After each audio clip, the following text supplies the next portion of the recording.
Страшный злодей с альбома «Не до законов». В лучших традициях группа «Король и Шут». Он был злой и страшный, все его боялись. Имел он царство, где все присмыкались.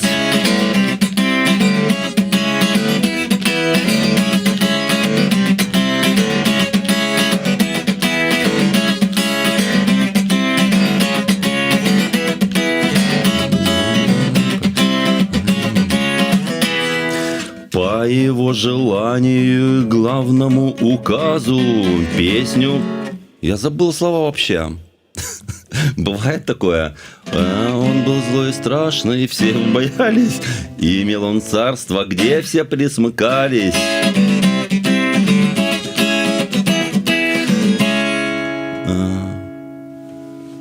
А бывает такое. С вами бывает такое? Ну, у меня частенько, но... Страшный. Давайте сразу с припева начнем, потому что припев скажет о всем. Страшный злодей мучает людей, говорит, что спасает страну от зверей. Черные трубы тирана орут, любимую не отдают.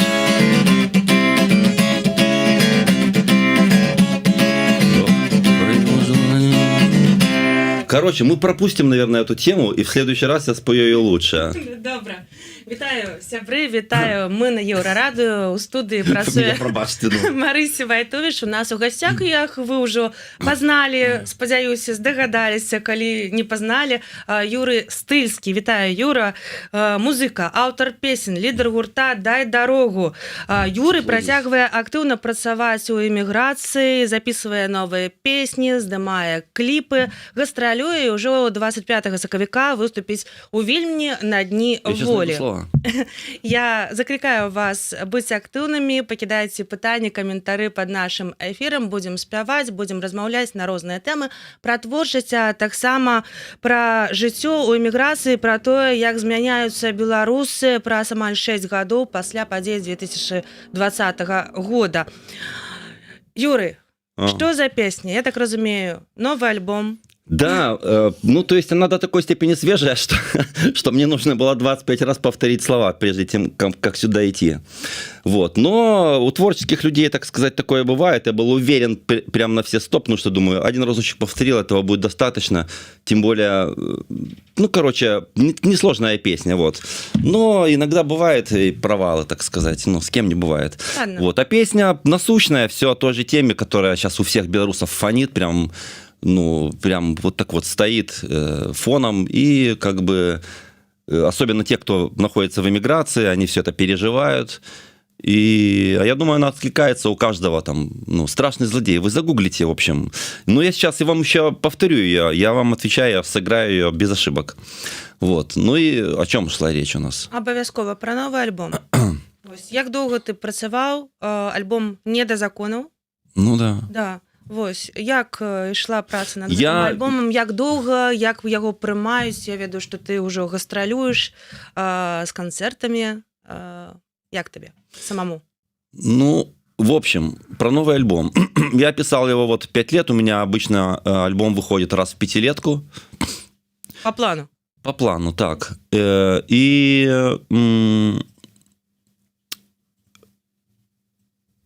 он... довольно нестандартный, точнее, в нем не прослеживается единый стиль, потому что он собран из песен, так сказать, из песен попурри. То есть я его там сделал максимально разнообразным, решил себя испытать в разных стилях. Там есть и постпанк, и какая-то для утренников детских, детям от 7 до 12, мультики называются, и панк-рок лютый, типа «Покидая диктатуру», и немножко рэповухи покаяльная, это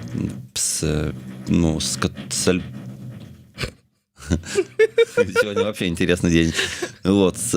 То есть начальная песня альбома. Ну и если вы дальше будете слушать его, то услышите как бы и песни, которые положены на белорусских письменников, такие как Янка Купала, Якуб Колос.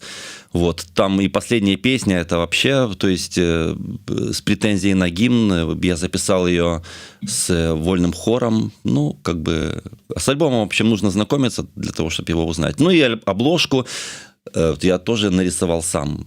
Ну, то есть альбом записал сам, смастерил его, издал и обложку еще сам нарисовал. Я увогуле сачу за твою творчасцю у сторыс, у сацыяльных сетках, і калі шчыра вельмі натхняюся. Я бачу, што ты вядзеш даволі актыўны лад жыцця, нейкі спорт, малюеш, вось пішаш песні, увесь час размаўляеш са сваімі сябрамі, аўдыторыямі, як бы вось з дапамогай тых самых соцсетак, напэўна, да, вось увесь час можна паглядзець, што ты робіш, што ты вельмі актыўным. Адкуль сілы? Адкуль вось у гэта ўсё, адкуль браць натхненне праз 6 гадоў пасля ўсяго, што мы перажылі? Я не знаю, какие тут секреты. Просто жажда жизни, либо там, ну что, руки сложить, что ли, и как бы пустить какую-то свою жизнь на самотек. То есть тоже не вариант. Нужно что-то делать, чем-то заниматься. Есть, конечно, есть там перспектива пойти куда-нибудь сдастся и в Жабке работать, или там еще где-нибудь в Бедроночке, там, ну или еще куда-нибудь, да, или в офисе сидеть. Но я не сдаюсь и целенаправленно работаю над собой. Вот как ты говоришь, в тренажерочке, там на роликах погоняю. Там. То есть для меня спорт это не на последнем месте, поэтому я до того, как до эмиграции тоже занимался. Я в тренажерочку ходил. Ну и в общем, потому что у меня порой бывает такой переизбыток энергии, что нужно ее куда-то направить. Вот. Ну и есть излишки. Вот. Поэтому, как ты заметила, я уже, то есть, пробую себя и в спорте, и в искусстве, и рисую, и мне это очень нравится. И мне это помогает жить, мне это спасает, я нахожу в этом, какую-то такую смысл, что ли, и я кайфую от этого. Супер. А калі не сакрэт, ты вучыўся маляваць, хадзіў там у некую акадэмію ці нешта, ці у цябе такое натхненне пасля таго, як ты прыехаў? Можа, я пропустила нейкі момант з твоей біяграфіі? Я абсолютно самоучка. Учился у моих, как это правильно сказать, натхнителей, так? У моих каких-то героев, на которых я пытался быть похожим, либо как-то, в общем, набирался у них опыта, скажем, там, тот же Виктор Цой, когда он был популярен, в общем, и до сих пор он популярен, и популярность его никуда не делась. Да, я выучил все его песни на гитаре, мне было так кайфово окунуться вот в мир его музыки, и прям... для меня это было прям, как-то, как вдохновение, как не знаю, смысл жизни по-другому. Подобрать его все песни и играть их. Я без остановки. Я был одержим этим, понимаешь? Когда ты одержим чем-то, оно у тебя на автомате получается, и ты как бы не совладаешь с собой, и вот в итоге вот такой вот плод. Дзякуй. Сёння пытанні пра творчасць будуць перамешаны трошкі з пытаннямі пра сацыяльнае наше, вось усё наше жыццё, так, пра тое ж. Да, сябры, у нас ідзе ремонт. Там... До этого тоже был ремонт или не было? Нет. Только когда я пришел? Да. Вось нехто прибиваецца до нас. Начало еще тарахтелки. Все классно, все по панку ідзе. Юра, я бачила афішу, што ты выступіш на Дні волі у Вільні. Так, мало того, меня еще запросили конкретно выступить на Дне воли не только на концерте на своем, который будет в клубе, но еще, или ты про это и говоришь, но еще и на площади, на которой соберутся все белорусы. Это Ну, то есть, говорят, в том году был Вольский, вот сейчас хотят, чтобы я был, но я с уважением прибуду и сыграю, но не так, как сейчас начал. Я подготовлюсь более серьезно. Все нормально. З якімі пачуццямі ты збіраешься на дзень волі у 2026 годзе, знаходзішся ў эміграцыі? Ну, честно говоря, смутными. То есть, когда все приходили на концерты, слушали песни, пели вместе, это такой общий, всеобщий такой оргазмический сценарий, это было приятно всем, и все понимали, что вот сейчас мы споем, и содрогнутся небеса, или там мы запустим какой-то посыл в небо, антивоенный и антидиктаторский, и все это дело распадется на куски, и вот с Нового года по-любому все вернутся домой.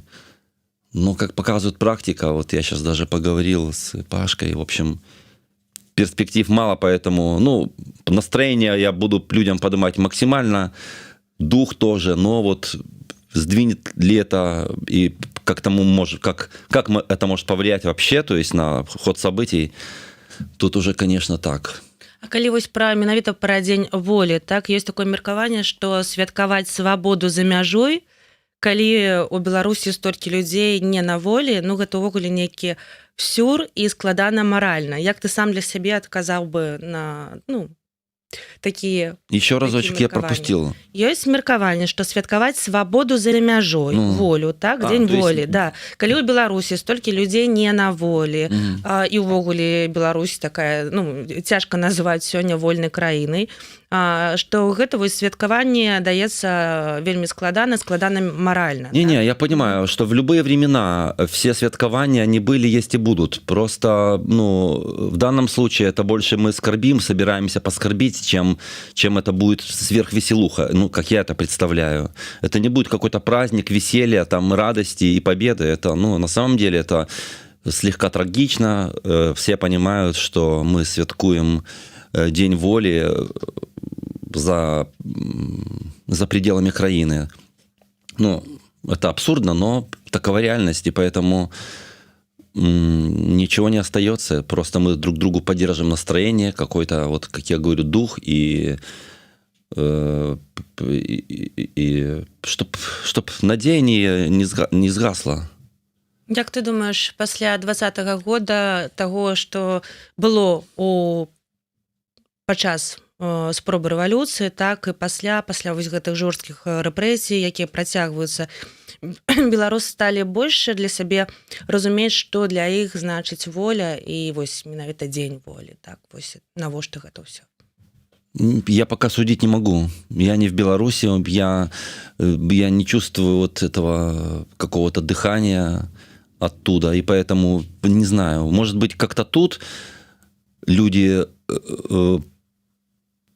ну, находящиеся тут, они начали, вот как я, начал увлекаться и историей, и письменниками белорусскими, и поэтому положил вот музыку на некоторые верши Янки Купала, Якуба Колоса, и мне было это интересно. Вот. А люди, которые находятся там в плену, ну, я не знаю, как на них уплывает вся эта ситуация, и как они растут, либо их вообще абсолютно не интересует то, что там, как там и беглые, там, как говорится, и там какие-то политзаключенные. Ну, и сейчас это страшно вообще об этом думать. То есть это уже мысли преступления, или как это называется, как у Оруэлла. Поэтому, ну, то есть я вижу просто, что тяжело. А вот какие-то выводы делать, как оно там уплывает, или какие-то настроения, как у кого они происходят, какие-то сдвиги, пока мне тяжело об этом говорить. Нету. Ясно. Калі гаварыць пра свабоду сёння, немагчыма вось не думаць пра тых, хто яе пазбаўлены. Мы ўжо трошкі закранулі гэтую тэму. За кратамі застаецца шмат палітвязняў. Час ад часу з'яўляюцца нейкія навіны, што людзі выходзяць, іх там сілком прымушаюць пакідаць краіну і вывозіць там за мяжу, ну і гэтак далей. І вось пару месяцаў таму была такая буйная сустрэча у Варшаве. На волю сярод іншых выйшла Марыя Калеснікава і Віктор Бабарыка. Як ты лічыш, ось сёння, ну, канешне, гэта на 100% добра, што гэтыя людзі выходзяць разам з усімі, усе павінны выйсці, але гэтыя людзі вяртаюцца ў палітыку. Ці, на твой позірк, яны сёння... Не рано ли? Типа нужно освоиться? Увогуле пытаюсь... Не, ну, допустим, судя по Колесниковой, я смотрел интервью, она довольно адекватный человек и все понимает, и, возможно, еще ничего, ну, не до конца, то есть, что происходит, но некоторые люди, ну, они имеют, как бы, и свой какой-то свой статус и опыт, и ну, чувствуется, что человек, ну, хотя и там 5 где-то потерял из жизни, и вот какие-то события, но, по крайней мере, как-то наверстывают и понимают, о чем идет речь. Ну, то есть, реально, их авторитет, и даже судя по интервью Дудю, ну, адекватный человек абсолютно, и, ну, подающий надежды. Я, по крайней мере, ничего не заметил такого, что меня бы как-то...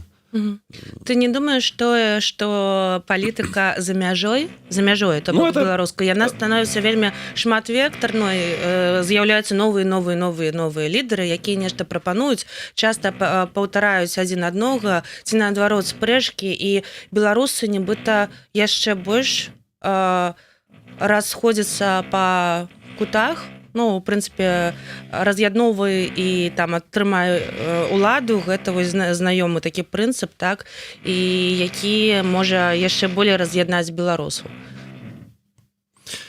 Я больше слушал тарахтелку. В общем, события такие, что на самом деле тяжело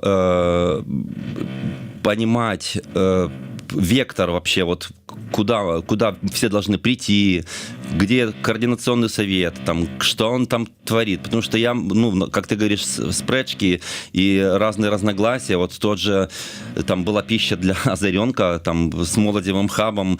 И, ну, я сам не понимаю, почему это происходит. То есть, откуда вот эти вот раздоры, ссоры, склоки.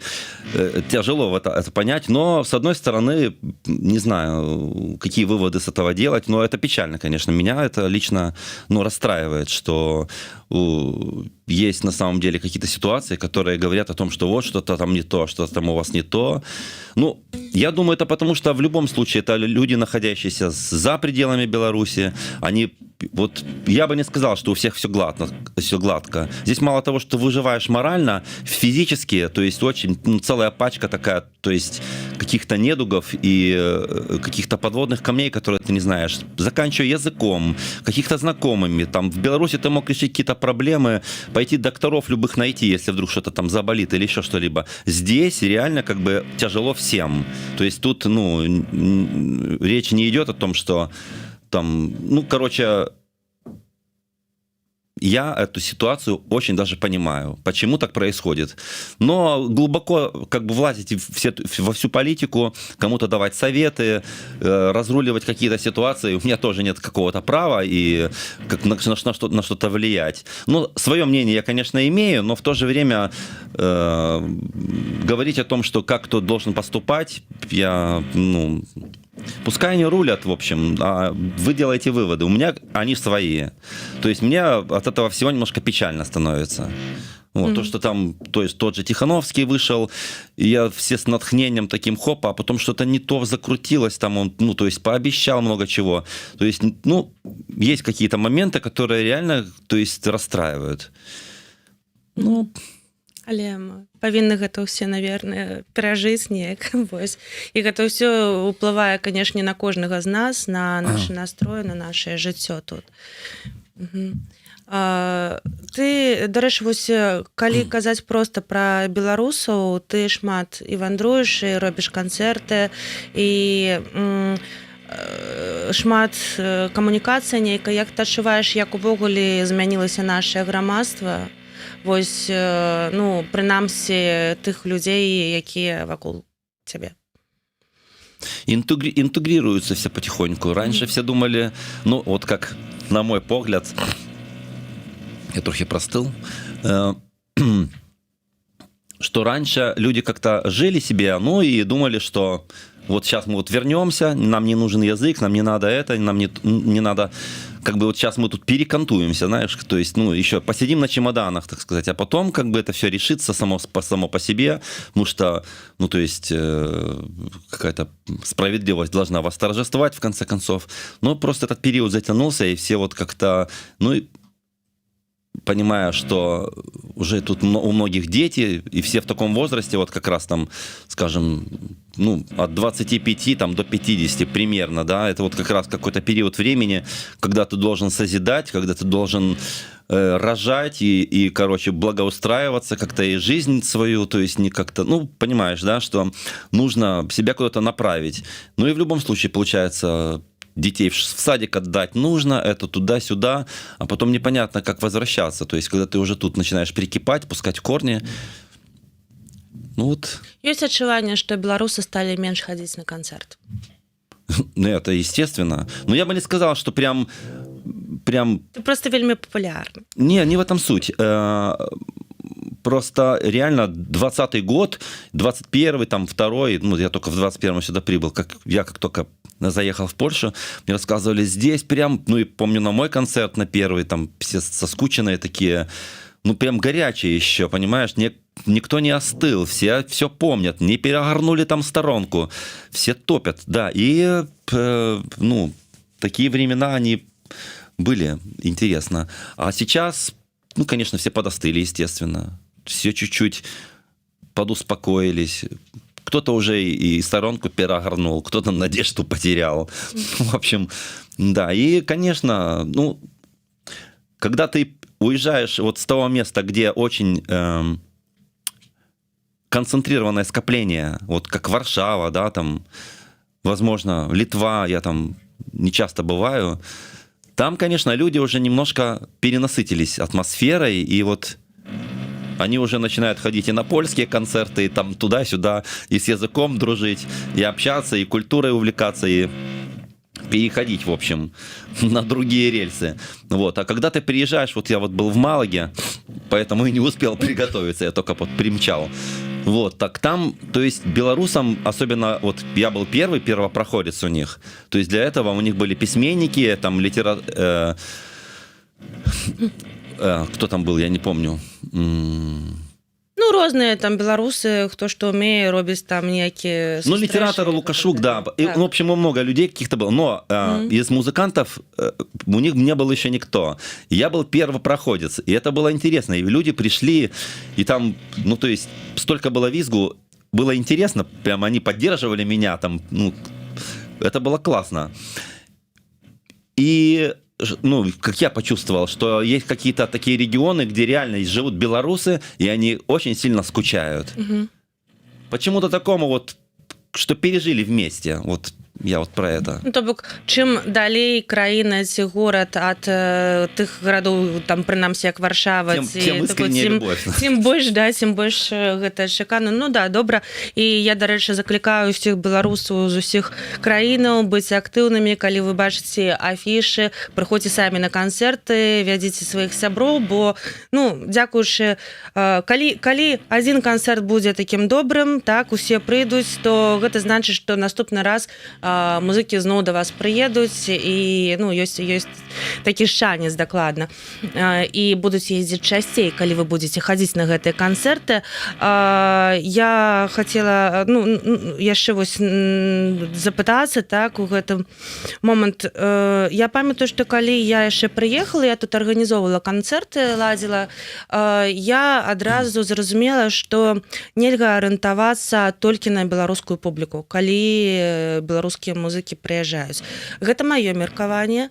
Я думаю, што класна, у прынцыпе, ну, вельмі шкада, што так здарылася, што нам прыйшлося пакінуць радзіму, але у нас адкрыты ўвесь свет. Вось, і беларуская музыка можа загучаць і там у польскіх розных там залах, канцэртах, так. Але што для гэтага рабіць? Пісаць, не ведаю, яшчэ, акрамя беларускіх песень, песні на польскай мове. То бок, ёсць праблема з папулярызацыяй сваёй творчасці за мяжой. В любом случае проблема будет, если до такой степени языки отличаются. И то есть они, ну, пересекаются, конечно, потому что они славянские, там где-то там, скажем, понятно, но не до конца, как оказывается. Потому что я думал, я тоже польский понимаю, но есть моменты, которые просто свистит, что-то все шипит, и то есть ты остаешься в недоразумении. Але з іншага боку, мы ж слухаем песні, музыку, не ведаю, французскія песні, мы можам не разумець, пра што там паецца, палезці, там, перакласці тэксты, пачытаць, калі нам цікавы тэкст, а? Вось, нехта арыентуецца проста на музыку. То бок можна паслухаць там японскія песні ці там яшчэ нехта. Мы ж, гэта ж не прынцыпова атрымліваецца? Не принципово, но привить, скажем, белорусскую культуру, либо российскую полякам, это тяжело. Когда они уже тут, у них своих звезд хватает, у них тут своей музыки полно. Но некоторые, конечно, есть индивидуумы, там, я знаю людей, которые увлекаются, независимо там, от языка и направления музыки, они интересуются всем. Ну, такие, как бы, музыкоеды, там, меломаны. Я знаю таких поляков, кстати, да. И им интересно просто, что отбывается, там, что происходит в мире, о чем поют люди, чем интересуются.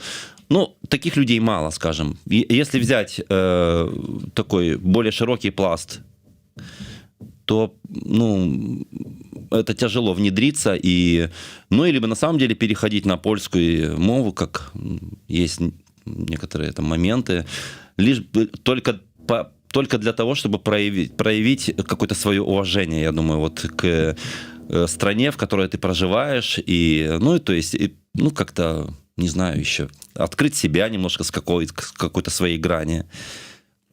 Вот. А так, чтобы вот привить, и, ну, это нужно, ну, это практически невозможно, это какая-то фантастика, ну. Ну, я бы паспрачалася, канешне, але немагчыма, ты даўно на сцэне і больш разбираешься. Есть, ну, такое понятие, допустим, как только музыка, да, вот как и искусство. То есть тут не надо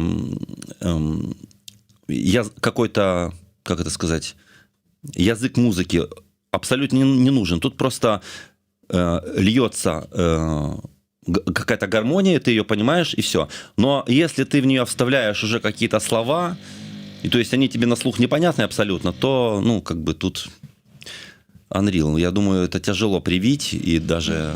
Окей, вяртаемся до твайго альбома. Скажи, як яго сустрэлі, наколькі яго там слухаюць, наколькі людзі, я думаю, чакалі, калі 5 гадоў не было альбому? Ну да, вот благодаря тебе мы просто делаем небольшую рекламу этому альбому, потому что я очень сильно спешил его выпустить в 2025-м. Я это сделал в самом-самом конце, там 26 или 27, не помню уже числа, он вышел. Потому что, ну, короче, у меня была задача, и я ее выполнил. Для себя, для самого себя. То есть, чтобы этот альбом был в 2025-м. Вот. И я над рекламой никак не поработал, там не сильно орал. Вот. Мы сделали клип с котом, вот, со Степой и Серегой. Вот. Но это полностью как бы там моя идея. То есть, это больше не клип, а короткометражка, в которой я показал какую-то такую свою идею. В общем, ну, ее нужно смотреть, чтобы... Ты маешь на уваге, да, заходите там на YouTube, я так разумею, на YouTube, да, так, на розные... Дай дорогу, кот, но... Да, дай дорогу, кот. Вот, и глядите... Вот, там, кстати, тоже нестандартная песня идет. Она в стиле постпанк, то есть я решил себя испытать вообще в этом как бы жанре. Вот, но многие, ну, то есть, судя по комментам, сделали мне комплимент. Вот. Ну и о чем идет речь? О том, что этот альбом у меня не поддался никакому пиару, так как я спешил. Ну и вот сейчас мы его немножко, так сказать, популяризируем. Поэтому, если у вас найдутся там мгновения, уделите альбому. А где его можно послушать? Да, альбом ну, «Не до законах». Ну. На всех площадках, начиная там от Spotify, заканчивая там Apple Music и Яндекс, наверное, и там Контакт. А ці можаш ты заспяваць яшчэ якую-небудзь песню з гэтага альбома, пакуль я спадзяюся, нам не стучаць у крышу? Так. Так, на меня уплывали такие письменники наши, як Янка Купала и Якуб Колас, и гэтым вершам я был так здивлены, что поклал на яго музыку. Вот. Давай. Гэтаму вершу уже амаль 80 гадоў.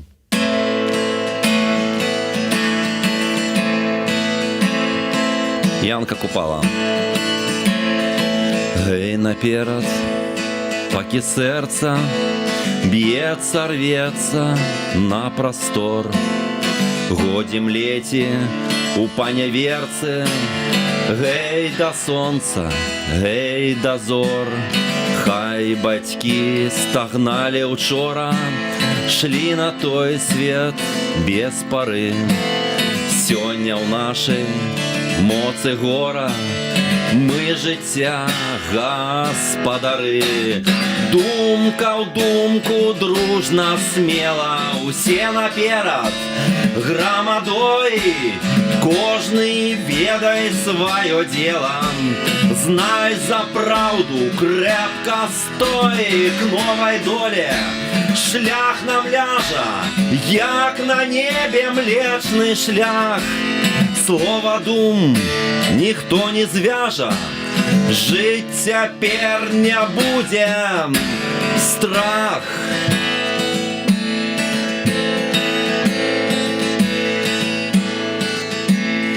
І не стане больш пакуса першых лепшых збоку браць. Славяніна, беларуса вечна ў лапці абуваць. Дык наперад, пакі сэрца б'ецца, рвецца на прастор. Годзе млеці у паняверцы. Гей, да сонца, гей, да зор.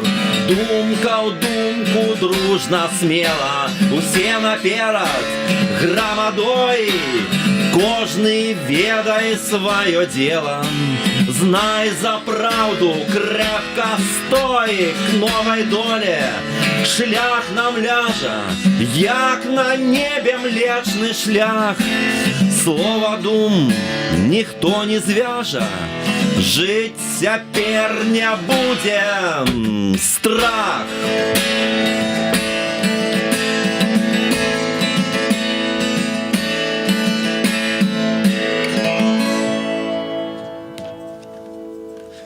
Да дрыжыкаў проста. Дзякуй вялікі. Проста вельмі моцна. Наколькі сучасная Янка Купала?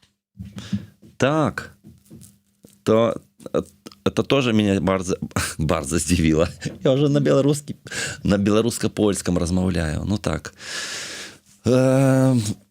Затянулась ситуация до 26-го, и ничего не изменилось, как видишь. Ну, вот эта меня песня и так поразила тем, что она актуальна и по сей день.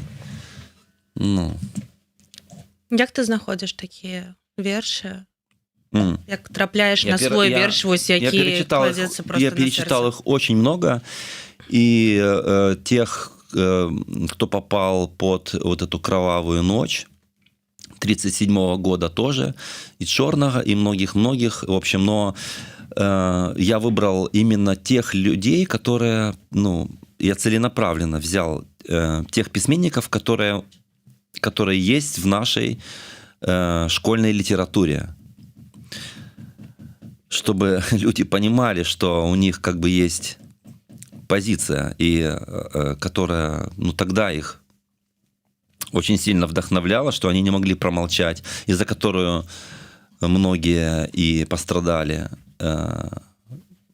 Ну, как многие, наверное, знают, что Янка Купала вообще разбился.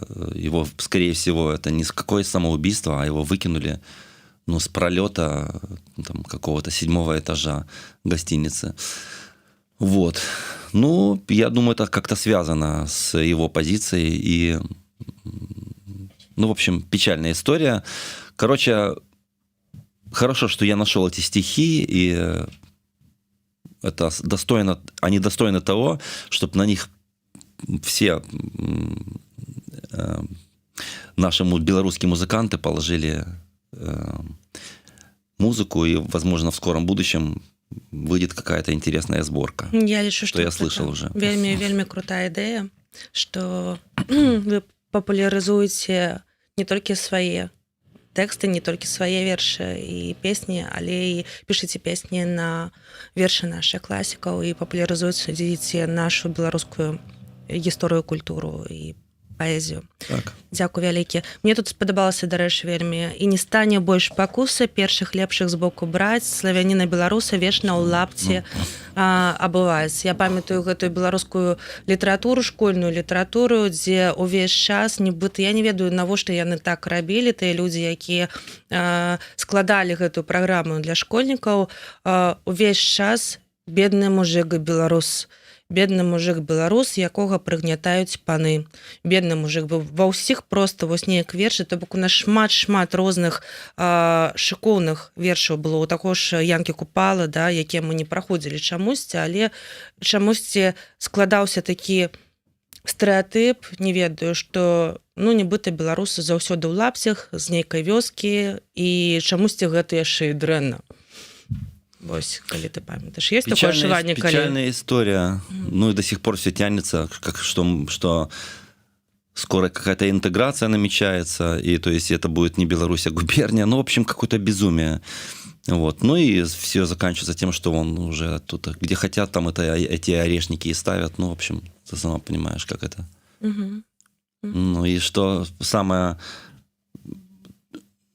турботное, что ничего не изменилось, но... І ў такой сітуацыі, што сёння для цябе галоўная матывацыя ўсё ж такі працягваць пісаць музыку і выходзіць на сцэну. Ну, я разумею, не працаваць у бедронцы. Одна из них. У меня порой бывают какие-то озарения такие, что, скажем, вот над чем сейчас я работаю? Над тем, чтобы выучить польский язык. Вот. И многие говорят, что, Юра, просто нужно попасть в сферу в эту, и язык сам выучится.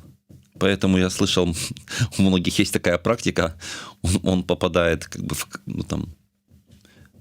бедронку или в жабку, и через полгода уже размаўляе як сапраўдны. Ну нічога, яшчэ можна кніжкі чытаць, вось я кніжкі чытаю, і, дарэчы, таксама вельмі так уже. Вот я тоже. Да, Юра займаецца польскай мовай. Я так разумею, што перад нашым эфірам Юра якраз быў на занятках, але казаў, што так будзе, калі не праспаў. Поэтому вот, первую песню заложал, чтобы не было времени подготовиться. Ну, в общем, я могу еще исполнить вот вторую, как я говорил, интересную песню, которая тоже, уже, как, я не знаю, ближе к концу или когда угодно, да. Максима Танка тоже очень интересный верш. Она уже звучала, как бы, может, ее многие уже слышали, но я уверен, что не все наши слушатели, которые сейчас подключены, знают и слышали ее. Вот, это, как это самое сказать, на десерт. Але дастучацца да беларусаў праз песні, напісаныя на вершы класікаў, гэта, я думаю, такая добрая ідэя. Как я когда-то написал песню «Не веру», я думал, сначала она у меня писалась на русском языке, а потом думаю, что я несу? Что я хочу конкретно тронуть белорусскую душу, вот именно сказать о наболевшем. Я думаю, то есть, чтобы она максимально достучалась до своего слушателя, я думаю, нужно ее написать на белорусской мове, вот и все. Вот как-то так. Калі мы кажам з табой пра тое, як змяніліся беларусы, так, некаторыя кажуць, што людзі, якія з'ехалі, яны нібыта аддаліліся моцна ўжо ад Беларусі, ўжо жывуць сваімі інтэгрусіяй, як таксама мы гэта абмяркоўвалі сёння. Але ж усё ж такі, калі выйшлі палітвязні, мы бачым, наколькі людзі зноў аб'ядналіся, наколькі шмат дапамогі было, як людзі хадзілі ў цэнтр беларускай салідарнасці, не толькі насілі гэтыя рэчы, так, для тых, хто прыехаў, спрабавалі там дапамагчы жыллём, мы пісалі вялікія рэпартажы пасля гэтага, так. Вось усё ж такі ёсць нейкія рычагі, не ведаю, на якія можна так націснуць, ці якія самі сабою ціснуцца, і беларусы зноў кансалідуюцца. может только так, коли мы забачим какой-то просвет такой в конце туннеля. Потому что сейчас пока темень, ну, такая несусветная. Даже лучики какие-то не меркают. Но как только появится и реально свет, это вдохновит всех, и ну, будет какая-то надежда, по крайней мере, сейчас просто надежды даже Зараз нет, такая понимаешь? праблема, так, што людзей, як мне здаецца, пакуль тое, што аб'ядноўвае вось гэта гора. То бок чаму людзі, напрыклад, да гэтага часу, гэта дарагія беларусы, я ўвогуле ў шоцы, да? 6 гадоў людзі данацяць, і часам вялікія там сумы, каб дапамагчы, не ведаю, там палітвязням былым там знайсці некае жыллё на першы час, там некае, там, каб ён вось працягнуў 6 гадоў вось такой волі. Гэта, мне здаецца, вельмі шмат кажа пра наш Ты помнишь, народ. какая солидарность и какое объединение было, когда вот в 2020 году все уверовали в какое-то чудо, и в какое настроение было, сколько людей вышло. А здесь люди в горе, в несчастье и в каком-то таком поникшем состоянии, все, то есть, тоже верят, как бы не забывают, хранят вот это в себе информацию какую-то, которая накопилась, эту всю надежду несут. Ну и, естественно, количество уменьшится. Но не гаснет огонек. Мяне захапляе гэтая вось сила, што куда он погаснет? Пока белорусы будут как-то не забывать друг о друге и не забывать о 2020 годе, который показал нам всем, что такое вообще, то есть солидарность и белорусское кахание, то как? А всего там 6 годов прошло, и, короче, дождемся. Музыкі часта ўдзельнічаюць у дабрачынных канцэртах і акцыях падтрымкі. Ці адчуваеш ты, што культура ўсё яшчэ можа трымаць увагу да гэтай нашай тэмы? Еще разок пропустил, я задумался. Ці адчуваеш ты, што культура ўсё яшчэ можа трымаць увагу да гэтай тэмы? Вось музыкі часта ўдзельнічаюць у канцэртах падтрымкі, у дабрачынных мерапрыемствах. И как они могут уплывать или что? Што адчуваеш, што гэта яшчэ магчыма, што вось не дарма ўсё робіцца, што музыкі далей пішуць, там выступаюць, прыходзяць, там збіраюць, у прынцыпе, на канцэртах, на дабрачынах. Пока это востребовано, это, естественно, и является каким-то магнитом.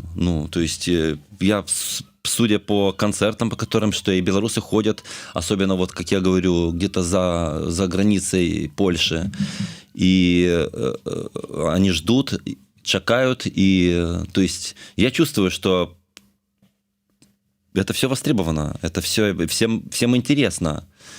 Поэтому тут нету какой-то финальной уже или там что-то за упокой какой-то темы. Абсолютно нет. Все еще на плаву и...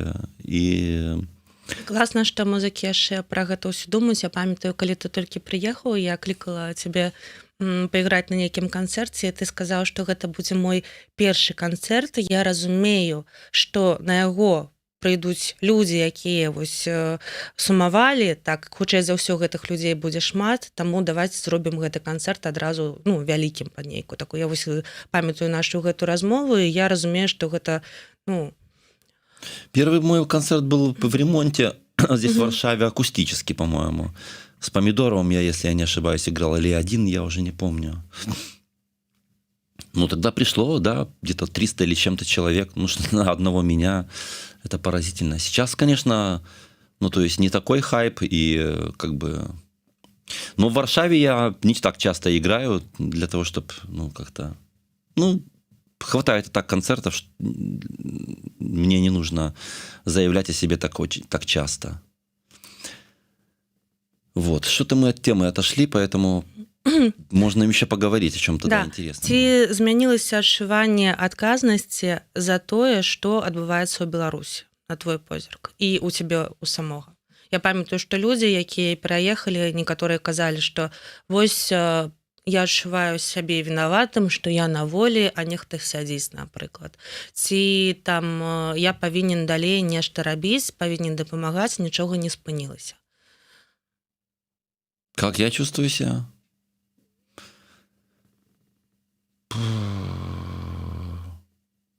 Ну,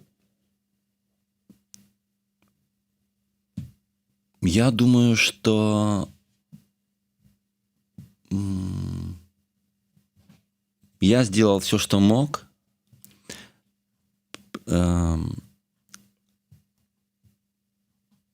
И я думаю, что все мои действия были, и вот сейчас, скажем, то есть у меня нет никакой... Если бы у меня было зазрение совести, да, или я о чем-то бы жалел очень сильно, и там хотел время вернуть, все переделать, абсолютно нет. Я хотел бы, чтобы именно все-таки осталось, и то, что произошло, как бы мне ни о чем не жаль. Я чувствую себя в своей тарелке, и все сделанное мною, как бы, как многие говорят на суде, я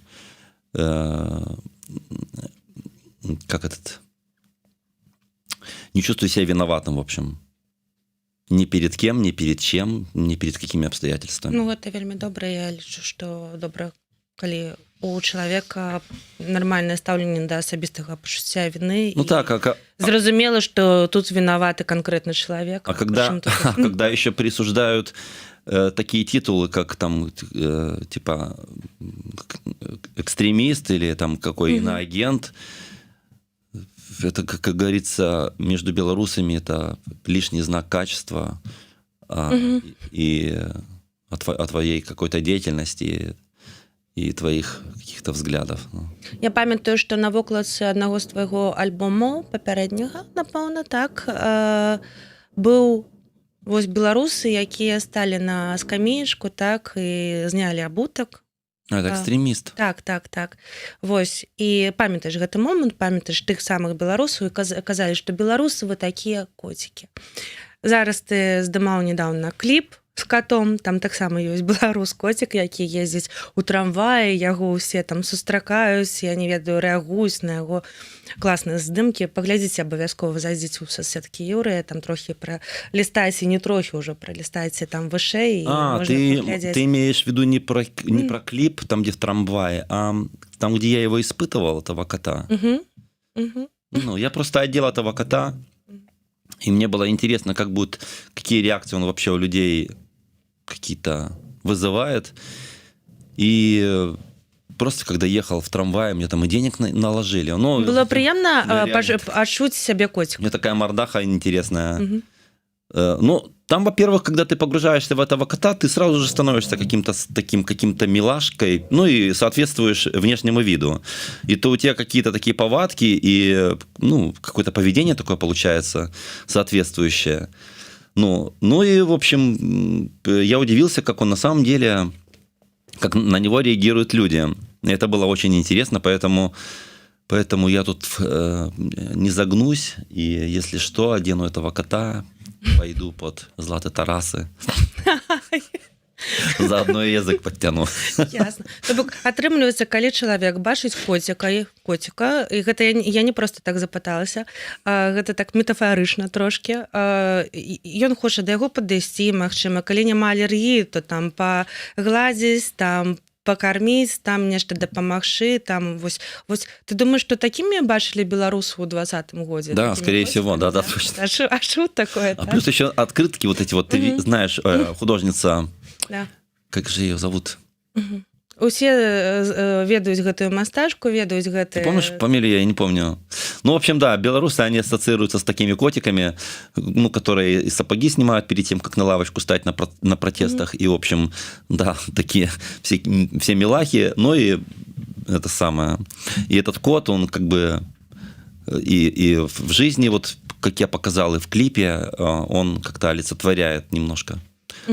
Показывают. Ольга Якубовская малюе. Точно. Дакладна. Як ты лічыш, ці змяніўся партрэт беларуса за вось гэтыя гады? Вось тады коцікі. А сёння беларус гэта хто? Слабо? Ну, хотелось бы пошутить, но не знаю, будет ли эта шутка уместна. Ну, такие, знаешь, есть бездомные котики. Ну, вот так, скорее всего. Ну, потому что у нас мы не в своей краине живем, то есть мы такие трохи подвальные, да, трохи такие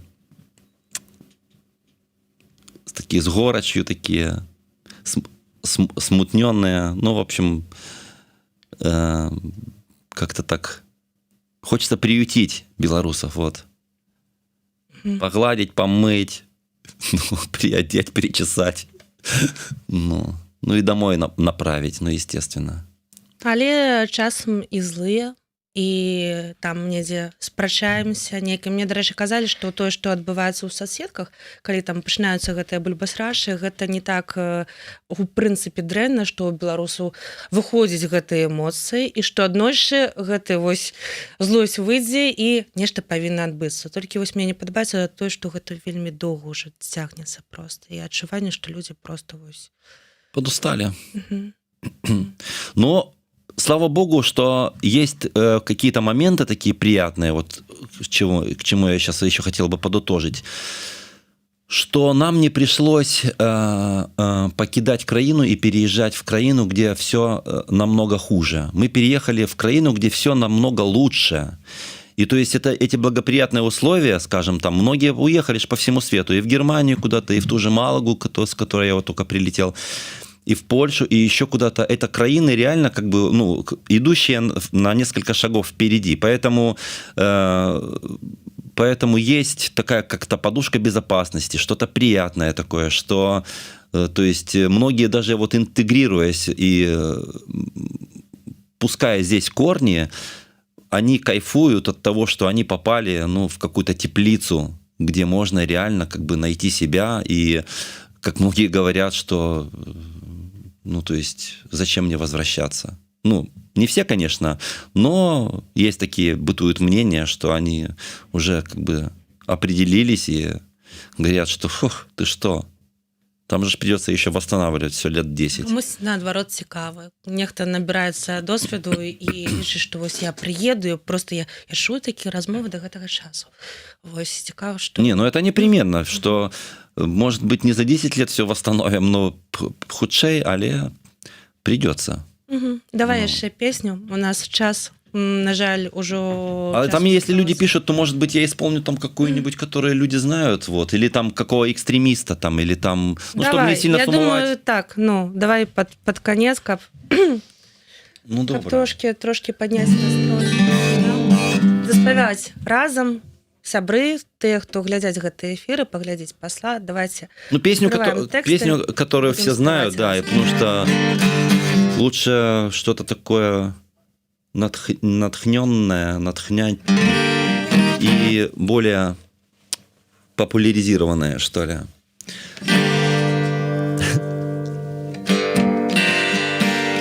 И что нас всех объединяет? Экстремист. Август был 20-й год, очень жарким. Все орали: Цоя, перемен, перемен. Даже моя мама не могла представить, что такой возможен беспредел. Как и все у нас на фирме, я не понял, кто его вообще тут выбирал. И на Беларуси головного мозга то, что думал, то и написал. И теперь я мамкин экстремист, бел-червоно-белый террорист, наркоман и проститутка. Люди, это вам не шутка. Бело-красно-белое, купил тюльпаны и пошел по городу гулять, гулять. Как и моя мама, я не мог представить, что за это будут убивать. Как...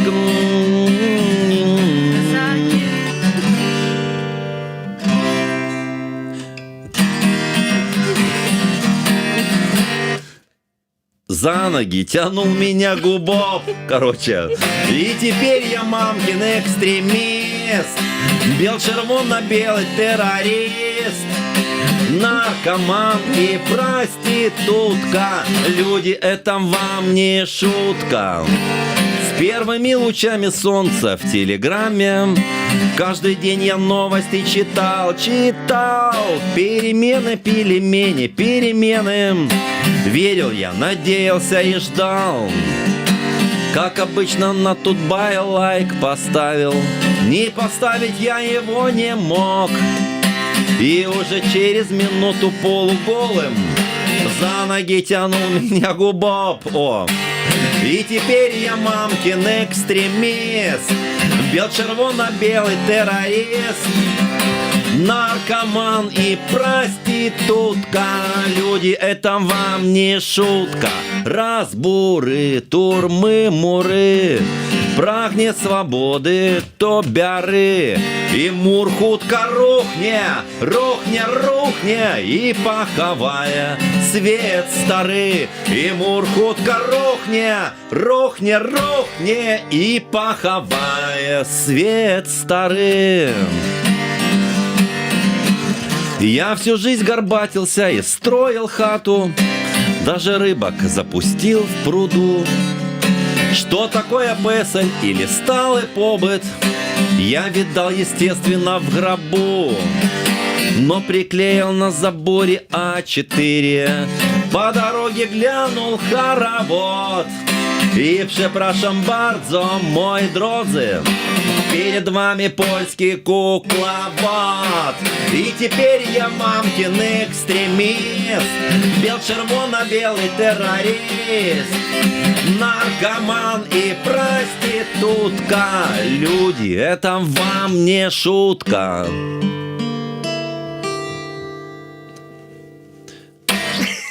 Дякую, вялікі.